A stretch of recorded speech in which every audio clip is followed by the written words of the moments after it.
السلام علیکم، کیسے ہیں آپ سب؟ میرا نام ہے استحسان اور آج کی ویڈیو میں ہم بات کریں گے ان دو اسٹیٹس کے درمیان جاری کانفلکٹ اور وار کے بارے میں جو کچھ دنوں سے نہیں بلکہ کئی سالوں سے جاری ہے، and which is Israel and فلسطین وار۔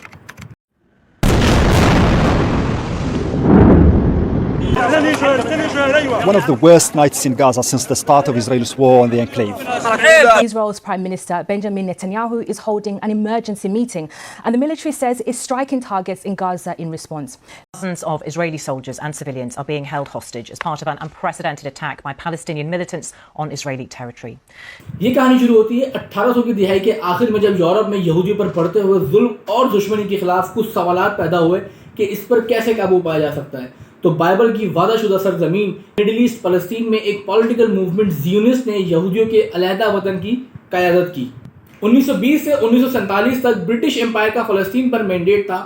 اس فلسطین میں آج کا اسرائیل اور آکوپائڈ ٹیریٹریز غزہ اینڈ ویسٹ بینک بھی شامل تھے۔ فلسطین کی طرف ہجرت کرنے والے یہودیوں کی بڑھتی ہوئی تعداد نے خطے میں ایک ٹینشن کا ماحول کریٹ کیا، جس میں سب سے اہم کردار برطانوی سلطنت نے ادا کیا۔ During the first world war in 1916 British empire نے عرب لیڈرز کو سلطنت عثمانیہ کے خلاف بغاوت پر آمادہ کیا، کیونکہ سلطنت عثمانیہ کا اتحاد جرمنی کے ساتھ تھا۔ اس کے بدلے میں برٹش گورنمنٹ فلسطین سمیت خطے میں ایک انڈیپینڈنٹ عرب اسٹیٹ کے قیام کی حمایت کرے گی۔ پھر اس کے برعکس یہودیوں کی حمایت حاصل کرنے کے لیے 1917 میں آرتھر بیلفور اور برٹش فارن منسٹر نے ایک ڈیکلیریشن جاری کیا، جسے بیلفور ڈیکلیریشن کہا جاتا ہے، جس کا بنیادی مقصد فلسطین میں یہودیوں کے قومی گھر کے قیام کے لیے برطانوی سلطنت کی حمایت کا اعلان تھا۔ سیکنڈ ورلڈ وار کے بعد ایک نیولی فارمڈ یونائٹڈ نیشن نے، جس میں اس وقت کم ترقی یافتہ ممالک شامل تھے، فلسطین کو 2 اسٹیٹ میں ڈیوائیڈ کرنا اور یروشلم کو انٹرنیشنلائزیشن یعنی بین الاقوامی بنانے کی سفارش کی۔ نومبر 1947 میں یو این کی جنرل اسمبلی نے بھاری اکثریت سے فلسطین کو عرب اور یہودی ریاستوں میں تقسیم کرنے کی سفارش کی۔ دونوں ریاستوں کو ایک اکنامک یونین میں شامل کیا جانا تھا اور یروشلم کا انتظام یو این کے زیر انتظام ہوگا۔ عربوں کو 43% اور یہودیوں کو 57% زمین ملے گی۔ امریکہ نے یو این کی اس پلان کو نہ صرف ایکسیپٹ کیا بلکہ یو این کے تمام ممبرز نے اس کو ایگریسولی پروموٹ بھی کیا۔ اس کی ایک بڑی وجہ امریکی صدر ہیری ٹرومین ذاتی طور پر یہودیوں کے اس المیہ اور اس حالت سے متاثر ہوئے تھے۔ دی اسٹیٹ آف اسرائیل کا اعلان 14 مئی 1948 کو ہوا، لیکن عرب ریاستوں نے فلسطین کے تقسیم اور یہودیوں کے وجود کو مسترد کر دیا۔ عراق، شام، لبنان، اردن، سعودی عرب، یمن اور مصر کی فوجوں نے حملہ کیا، لیکن اسرائیل کے ہاتھوں شکست کھا گئی۔ جبکہ یہودی لوگ اپنا وطن بنانے میں کامیاب ہو گئے، وہاں نہ اب کوئی فلسطین تھا اور نہ ہی یروشلم کی بین الاقوامیت۔ 1948 میں فلسطینیوں کو نئے اسرائیل سے نکال کر مصر اور لبنان کے ریفیوجی کیمپس میں بھیج دیا گیا، جن کی تعداد تقریباً 7.5 لاکھ تھی۔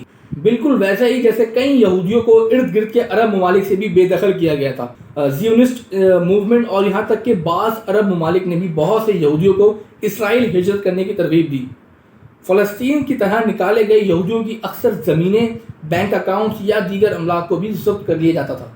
1967 میں اسرائیل نے ایک ساتھ مصر، شام اور اردن کی سرحدوں پر موجود عرب فوجیوں پر حملہ کیا، جس کے نتیجے میں مصر، شام اور اردن کے کئی حصوں پر قبضہ کر لیا۔ تب سے یو این میں حملے سے پہلے کی زمین واپس کرنے کی بات جاری تھی۔ پھر ریزولوشن 242 22 نومبر 1967 کو منظور کی گئی، جس کا بنیادی مقصد اسرائیلی آرم فورسز کا وڈرا تھا ان تمام آکوپائڈ ٹیریٹریز سے جو ریسنٹ کانفلکٹ میں اسرائیل نے قبضہ کیا۔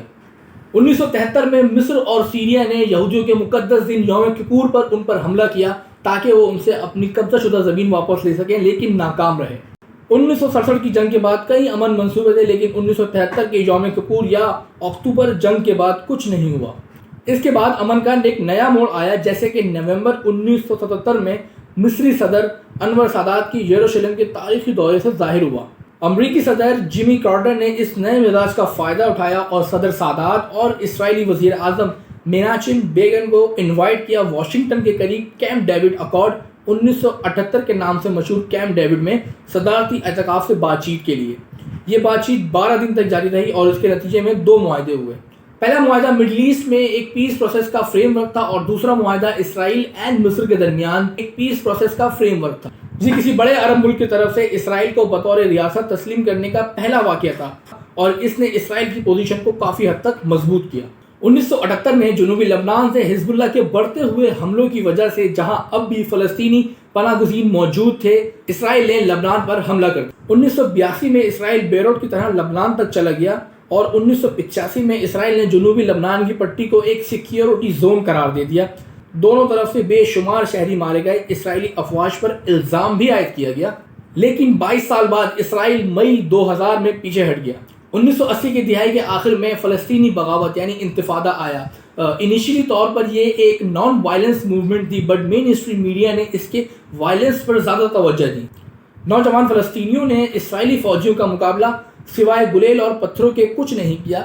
اسرائیلی فوج کے ہاتھوں ہزاروں افراد مارے گئے، کئی خودکش کارکنوں نے اسرائیلی فوجیوں کو ہلاک اور دیگر نقصانات پہنچائے، دونوں طرف سے کئی بے گناہ شہری مارے گئے۔ 1994 میں اسرائیل نے غزہ کی پٹی اور جیریکو سے دست برداری اختیار کی، جس سے 27 سال کا قبضہ ختم ہوا اور اس کی جگہ فلسطینی پولیس فورس نے لی۔ 1995 میں اس وقت کے اسرائیلی وزیر اعظم جو ریسنٹلی پیس پروسیس میں شامل تھے، ایک یہودی انتہا پسند نے انہیں قتل کر دیا۔ اکتوبر 1998 میں وائر ریور میمورنڈم دیکھا گیا، جس میں ویسٹ بینک سے اسرائیلی آرم فورسز کے وڈرا کا ایک فریم ورک پیش کیا گیا، لیکن اسرائیل نے جنوری 1999 میں اس کے نفاذ پر اندرونی اختلاف کی وجہ سے اسے معطل کر دیا۔ وائر ریور ایگریمنٹ کو جاری رکھنے کے لیے 2000 کے آغاز تک مزید کوششیں کی گئیں، جیسے 1995 میں تبا، 1998 میں وائر ریور اور 1999 میں شرم الشیخ۔ ریسنٹلی 7 اکتوبر 2023 صبح 6:30 بجے حماس کی طرف سے تقریباً 7000 راکٹ اسرائیل پر فائر کیے گئے، جس کی وجہ سے اسرائیل کا آئرن ڈوم سسٹم بھی فیل کر گیا۔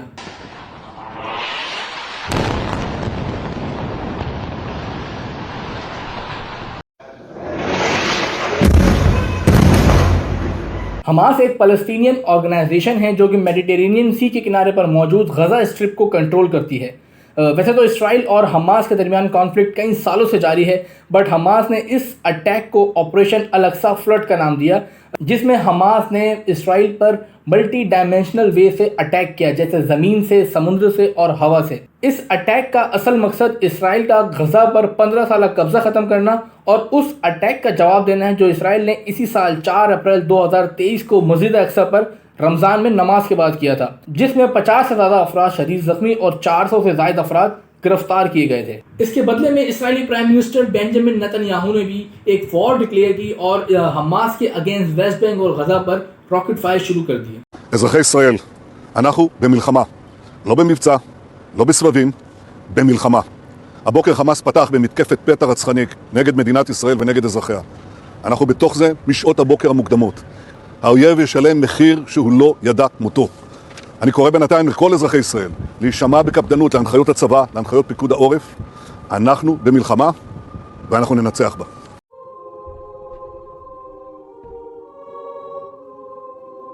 جس سے دونوں طرف ہزاروں کی تعداد میں بے گناہ سویلین مارے گئے۔ اسرائیل اور فلسطین کانفلکٹ دنیا کے سب سے طویل اور چیلنجنگ کانفلکٹ میں سے ایک ہے۔ اسرائیل اور فلسطین کانفلکٹ کو حل کرنے کی کوششوں میں متعدد انٹرنیشنل پیس پروسیس اور ایگریمنٹ شامل ہیں، جن میں Oslo agreement, camp David agreement اور 2 اسٹیٹ سولوشن بھی شامل ہے، بٹ ہمیشہ یہ خدشہ رہتا ہے کہ سیاسی عمل میں ناکامی زمین پر تشدد کے باعث بن سکتی ہے۔ فی الحال آج کے لیے اتنا ہی، ملتے ہیں انشاءاللہ نیکسٹ کسی ویڈیو میں، تب تک کے لیے اللہ حافظ۔